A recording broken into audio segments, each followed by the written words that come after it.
Hub పెట్టారు 2009 తర్వాత. అవును అవును 2014, 17, 18 దాకా కూడా అట్లాగే నడిచింది, 19 దాకా కూడా.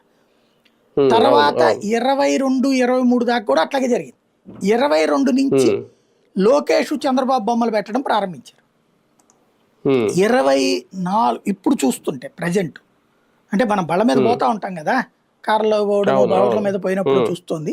తెలుగుదేశం వాళ్ళ స్టిక్కర్ లో ఉట్టి లోకేష్ స్టిక్కర్ కనబడుతుంది, వెనకాల అతికిచ్చి ఉంటుంది ఉట్టి లోకేష్ స్టిక్కర్. అంటే వాళ్ళ క్యాడర్ ఆల్రెడీ డిసైడ్ అయిపోయారు, లోకేషే భవిష్యత్ ముఖ్యమంత్రి, భవిష్యత్ పార్టీ అధినేత అన్నటువంటిది.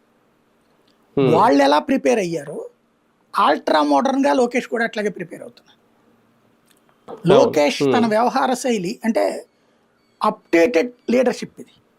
ఎన్టీ రామారావుకి తెలియని తెలివితేటలు చంద్రబాబు దగ్గర ఉన్నాయి, సంస్థాగత నిర్మాణం.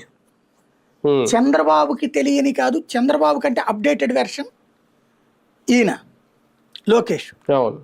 తిను స్టార్టింగ్ పార్టీలో పదవీ కార్యక్రమాలు ప్రారంభించిన నోడే పెట్టినటువంటిది కొత్తదనం, తనదైన దాన్ని ఏమంటారంటే హైటెక్ ముద్ర పార్టీలో వేసుకొచ్చాడు. ఎట్లాగా పార్టీ కార్యాలయాలకు కంప్యూటర్లు, స్మార్ట్ కార్డులు, కొన్ని గిఫ్టులు, అట్లాగే దీని గ్రూపులు ఏర్పాటు చేయడం, ఏది టోటల్గా వాట్సాప్